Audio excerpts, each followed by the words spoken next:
आज के एपिसोड में आपका स्वागत है।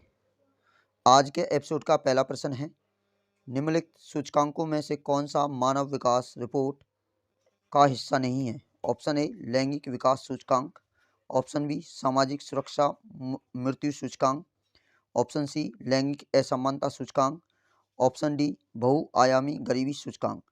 तो इस प्रश्न का उत्तर है ऑप्शन बी। अब जान लेते हैं इसका विश्लेषण। निम्नलिखित सूचकांक इस रिपोर्ट का हिस्सा है: असमानता समायोजित मानव विकास सूचकांक, लैंगिक विकास सूचकांक, लैंगिक असमानता सूचकांक और बहुआयामी गरीबी सूचकांक। सामाजिक सुरक्षा मृत्यु सूचकांक मृतकों का सूचकांक है जिनकी मृत्यु सामाजिक सुरक्षा प्रशासन को सूचित की गई है।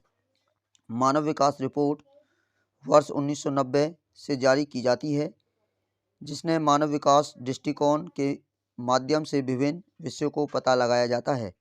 यह मानव विकास रिपोर्ट संयुक्त राष्ट्र विकास कार्यक्रम द्वारा प्रकाशित की जाती है।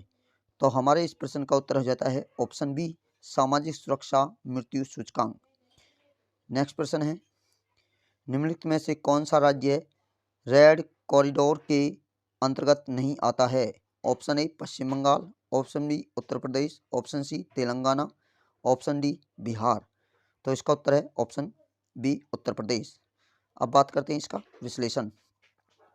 रेड कॉरिडोर मध्य पूर्वी और दक्षिणी भारत के क्षेत्र में है, जिसे रेड जोन भी कहा जाता है। निम्नलिखित राज्य रेड कॉरिडोर के अंतर्गत आते हैं: पश्चिम बंगाल, तेलंगाना, झारखंड, आंध्र प्रदेश, मध्य प्रदेश, बिहार, महाराष्ट्र, छत्तीसगढ़, केरला, उड़ीसा। लाल गलियारा भारत के पूर्वी भाग का एक क्षेत्र है जहां नक्सलवादी, सामान्यवाद, उग्रवादी संगठन सक्रिय हैं। भारतीय सरकारी स्रोतों के अनुसार जुलाई 2011 में 83 जिले इस लाल गलियारे में आते थे।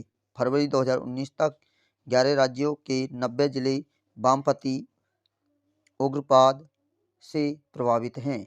तो इस प्रश्न का उत्तर हो जाता है ऑप्शन बी।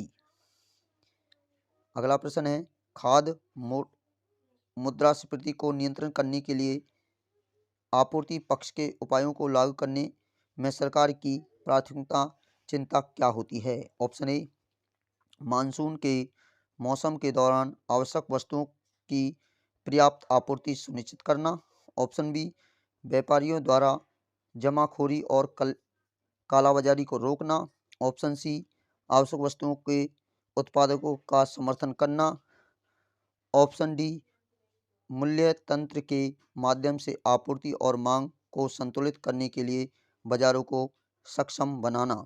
तो इस प्रश्न का उत्तर हो जाता है ऑप्शन बी। अब बात करते हैं इसका विश्लेषण के बारे में। सरकार खाद्य मुद्रास्फीति को नियंत्रित करने के लिए आपूर्ति पक्ष के उपायों का उपयोग करती है, जो मुख्य रूप से आवश्यक वस्तुओं की कमी अथवा व्यापारियों द्वारा जमाखोरी के कारण होता है। इस तरह के उपाय मानसून के मौसम में आवश्यक वस्तुओं की पर्याप्त आपूर्ति सुनिश्चित करने में प्रभावी हो सकती है।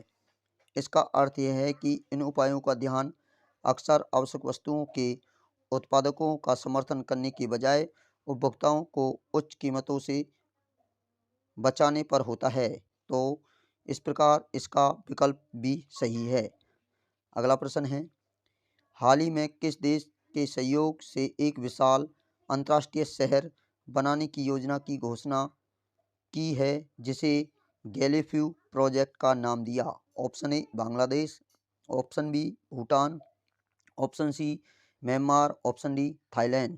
तो इस प्रश्न का उत्तर हो जाता है ऑप्शन बी भूटान। अब जान लेते हैं इसका विश्लेषण।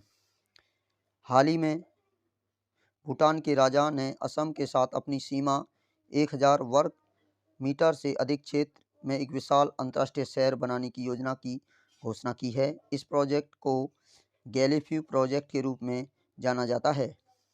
यह भारत के पूर्वोत्तर राज्यों के माध्यम से दक्षिण एशिया को दक्षिण पूर्व एशिया से जोड़ने वाला आर्थिक गलियारा होगा। तो इस प्रकार हमारे इस प्रश्न का उत्तर हो जाता है विकल्प बी सही। अगला प्रश्न है, निम्नलिखित में से किस नदी को सिंगी खम्बन के नाम से जाना जाता है? ऑप्शन ए है सतलुज, ऑप्शन बी है नर्मदा, ऑप्शन सी है तीस्ता, ऑप्शन डी है सिंधु। तो इस प्रश्न का उत्तर हो जाता है ऑप्शन डी। अब जान लेते हैं इसका विश्लेषण। यह दुनिया की सबसे बड़ी नदी घाटियों में से एक है। इसे सिंधु के नाम से भी जाना जाता है। यह भारत के हिमालय की नदियों में से सबसे पश्चिमी नदी है। यह कैलाश पर्वत श्रृंखला में तिब्बत क्षेत्र में बोखरचू के पास एक ग्लेशियर से निकलती है। तिब्बत में इसे सिंगी खम्बन या शेर का मुंह के नाम से जाना जाता है। सिंधु भारत में केवल केंद्र शासित प्रदेश लद्दाख में लेह जिले से होकर बहती है। सिंधु की महत्वपूर्ण सहायक नदियाँ सतलुज, रावी, झेलम, चिनाब सिंधु की सबसे बड़ी सहायक नदी और ब्यास है। तो इस प्रकार हमारे प्रश्न का उत्तर हो जाता है ऑप्शन डी। अगला प्रश्न है, हाल ही में खबरों में रहा सिम्पलीपाल टाइगर रिजर्व किस राज्य में स्थित है? Option A Karnataka, option B Tamil Nadu, option C Orissa, option D Chhattisgarh.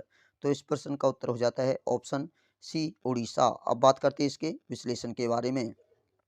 सिम्पलीपाल tiger reserve सतान यह STR उड़ीसा के सबसे उत्तरी भाग में मयूरभंज जिले के भीतर स्थित है।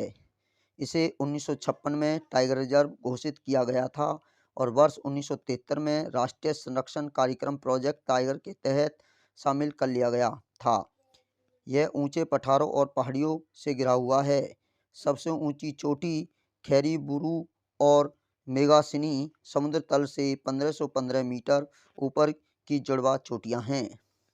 STR 2250 वर्ग किलोमीटर के संक्रमणकालीन क्षेत्र के साथ वर्ष 2009 में यूनेस्को द्वारा बायोस्फीयर रिजर्व के विश्व नेटवर्क के एक भाग के रूप में शामिल किया गया था। तो इस प्रकार हमारे इस प्रश्न का उत्तर हो जाता है ऑप्शन सी। अगला प्रश्न है, ज्वारीय बोर के संबंध में निम्नलिखित कथनों पर विचार कीजिए। कथन 1, ज्वारीय बोर एक तट के किनारे होता है जहां एक नदी समुद्र या समुद्र में गिरती है। कथन 2, ज्वारीय बोर एक तेज ज्वार है जो धारा के विपरीत नदी को ऊपर की ओर धकेलता है। उपयुक्त में से कौन सा या से कथन सही है या हैं? ऑप्शन ए केवल एक, ऑप्शन बी केवल दो, ऑप्शन सी एक और दो दोनों, ऑप्शन डी न तो एक न ही दो। तो इस प्रश्न का उत्तर हो जाता है ऑप्शन सी एक और दो दोनों। अब जान लेते हैं इसका विश्लेषण। ज्वारीय बोर एक तट के किनारे होता है जहां एक नदी समुद्र में गिरती है, अतः कथन एक सही है। ज्वारीय बोर एक तेज ज्वार है जो धारा के विपरीत नदी को ऊपर की ओर धकेलता है, अतः कथन 2 सही है। ज्वारीय बोर एक उछाल है जो गहराई में अचानक परिवर्तन से उत्पन्न होता है। तो इस प्रकार हमारे इस प्रश्न का उत्तर हो जाता है विकल्प सी सही है, एक और दो दोनों। अगला प्रश्न है, हाल ही में चर्चा में रहा ज्वारी ब्रिज किस राज्य में स्थित है? Option A Karnataka, option B Assam, option C Sikkim, option D Goa. तो इस प्रश्न का उत्तर हो जाता है ऑप्शन डी गोवा। अब बात करते हैं इसका विश्लेषण। ज्वारीय ब्रिज, गोवा का ज्वारीय ब्रिज हाल ही में पूरी तरह से चालू हो गया है। यह मडगांव पणजी राष्ट्रीय राजमार्ग पर कोर्टालिम गांव में ज्वारी नदी पर स्थित है। यह ज्वारी नदी पर 13.20 किलोमीटर लंबा 8 लेन का पुल है। यह भारत का दूसरा सबसे लंबा केबल आधारित पुल है। तो इस प्रकार हमारे इस प्रश्न का उत्तर हो जाता है विकल्प डी गोवा। आज के एपिसोड में इतने ही प्रश्न हैं। Thank you.